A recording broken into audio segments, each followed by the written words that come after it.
Hi, hello, నమస్తే అండి. ఇది నేను అమ్మ ఫార్మ్స్ అండ్ ఇన్ఫర్మేషన్. ఈ వీడియోలో కనబడుతున్నటువంటి డేగ పెట్టొచ్చి రేజాకును మంచి విడికల్ల పెట్టకు పుట్టినటువంటి పెట్టండి. ఇది నా దగ్గరనే సేల్ పర్పస్కి పెట్టానండి. మీకు ఎవరికన్నా ఇంట్రెస్ట్ ఉంటే నా యొక్క నెంబర్ పెడతాను, నన్ను కాంటాక్ట్ అవ్వండి. చాలా మంచి లైనేజ్కి చెందినటువంటి పెట్టండి.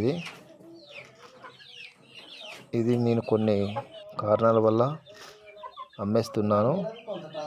నా దగ్గర ఇంకా వేరే కోళ్ళు ఉండడం వల్ల వాటితోటి కొట్లాడుతుంది బాగా. దానికోసమని మీకు ఎవరికన్నా కావాలంటే నన్ను కాంటాక్ట్ అవ్వండి. చాలా మంచి పెట్ట. మన ఛానల్ని సబ్స్క్రైబ్ చేసుకున్న వాళ్ళు సబ్స్క్రైబ్ చేసుకోండి.